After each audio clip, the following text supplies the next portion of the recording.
Ang grasya ng Diyos ay dumadaloy sa mga ugat kahit ito'y baluktot.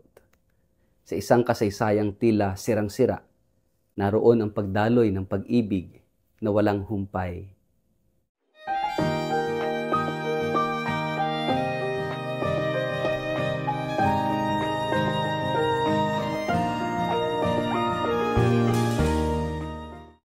Ang mabuting balita ng Panginoon ayon kay San Mateo. Ito ang talaan ng mga ninuno ni Hesukristo na mula sa angkan ni David, na mula naman sa lahi ni Abraham.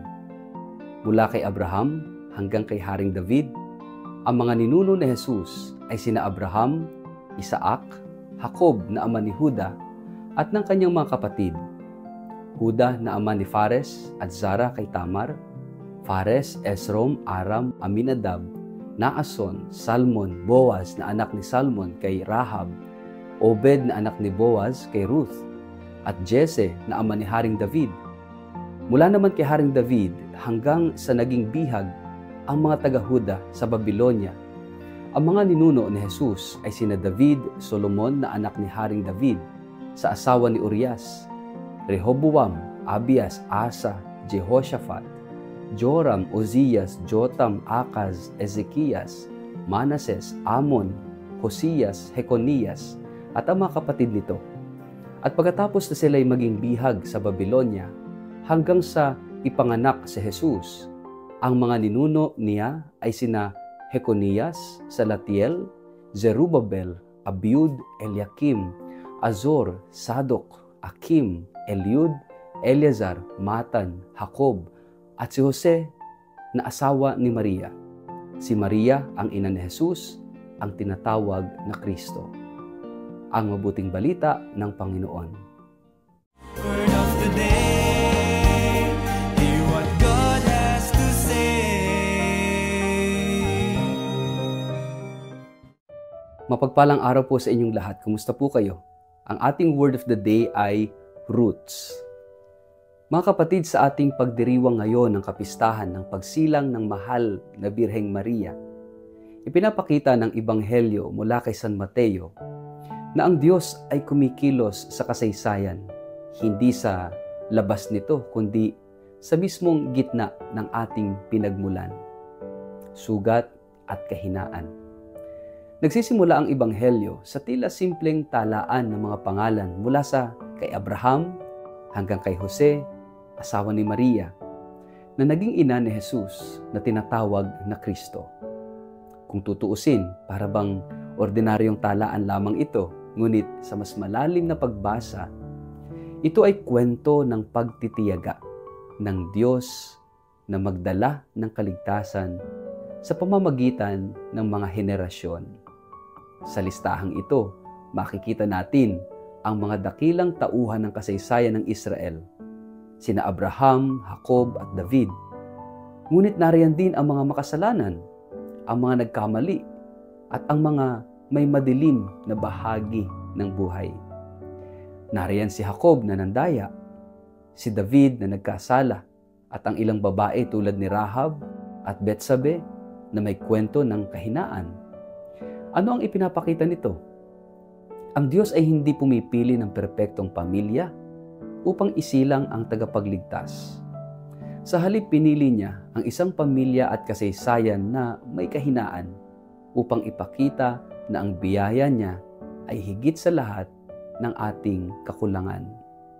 At dito pumapasok ang misteryo ng pagsilang ng mahal na Birheng Maria. Siya ay ipinanganak hindi lamang bilang isang ordinaryong babae, kundi bilang napiling sisidlan ng Diyos upang maging ina ng kanyang anak. Sa pagsilang ni Maria, nagsimula ang isang bagong yugto sa kasaysayan ng kaligtasan. Ang kanyang buhay ay paalala na sa kabila ng mahabang kasaysayan ng kasalanan ng tao, may bagong simula, may bagong pag-asa. Kapag sinabi nating pagsilang, hindi lamang ito tungkol sa isang bagong buhay, kundi tungkol din sa bagong pag-asa. Ang kapanganakan ni Maria ay tanda ng bagong bukang liwayway sa kadiliman. Sa pamamagitan niya, darating ang Emmanuel, ang Diyos na kasama natin. At sa araw na ito, hindi lamang natin ipinagdiriwang ang kanyang pagsilang, kundi ang pagdating ng pag-asa sa ating sariling kasaysayan. Mga kapatid, kung titingnan natin sa mas malalim na pagtingin, bawat isa sa atin ay may talaang kanan din. Meron tayong pinagmulan na puno ng magagandang alaala, ngunit mayroon ding sugat at kahinaan. Minsan dala natin ang bigat ng ating nakaraan at pakiramdam natin ay hindi tayo karapat-dapat sa biyaya ng Diyos. Ngunit tulad ng ipinakita sa talaang kanan ni Jesus, walang kasaysayan na hindi kayang pasukin ng Diyos. Sa pagsilang ni Maria, ipinakita ng Diyos na sa kabila ng ating kahinaan, maaaring magsimula ang bagong buhay at bagong pag-asa. Ang pagsilang ni Maria ay nagsasalita rin sa ating personal na buhay. Minsan pakiramdam natin ay huli na para magbago o wala nang bago pang maaaring mangyari. Ngunit ang kapistahan ngayon ay nagsasabi, kay Maria nagsimula ang bagong simula. Kung sa kanyang simpleng pagsilang ay umusbong ang kaligtasan ng mundo, kaya rin nating hayaan ang Diyos na magsimula ng bago sa ating buhay.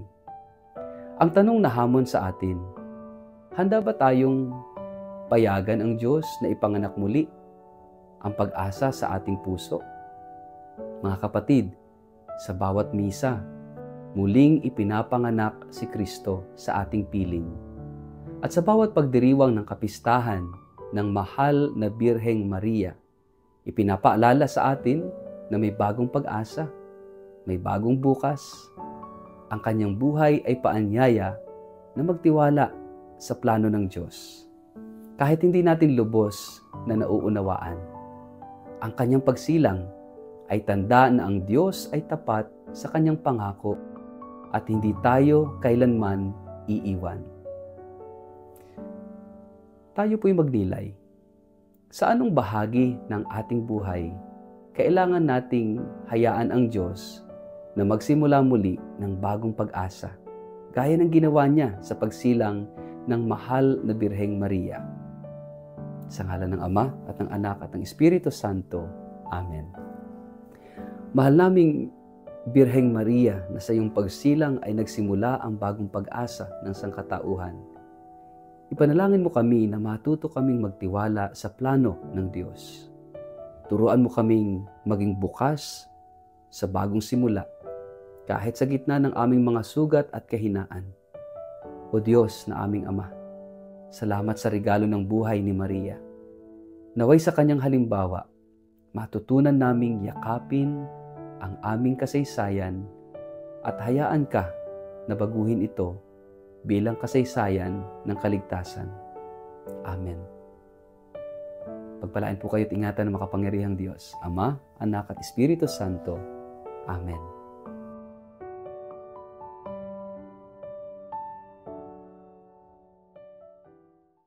Inaanyayahan ko po ang lahat ng mga deboto ng banal na mukha ni Jesus sa ika-11 anibersaryo ng pagkakaluklok ng banal na mukha ni Jesus sa darating na September 16, 2025 dito po sa Shrine of the Holy Face of Jesus sa Nampicuan, Nueva Ecija. Magsisimula po ang ating pagdiriwang sa prosesyon sa ika-6 ng umaga. Kasunod ang mga banal na misa sa ika-7 ng umaga, concelebrated mass sa ika-10 ng umaga, at ikatlong misa sa hapon. Pagkatapos ng huling misa ay isang handog na konsyerto ng pananampalataya at pasasalamat. Halina, magsama-sama tayo sa isang araw ng pananampalataya, pag-asa at pag-ibig kay Kristo sa kanyang banal na mukha dito sa Nampicuan.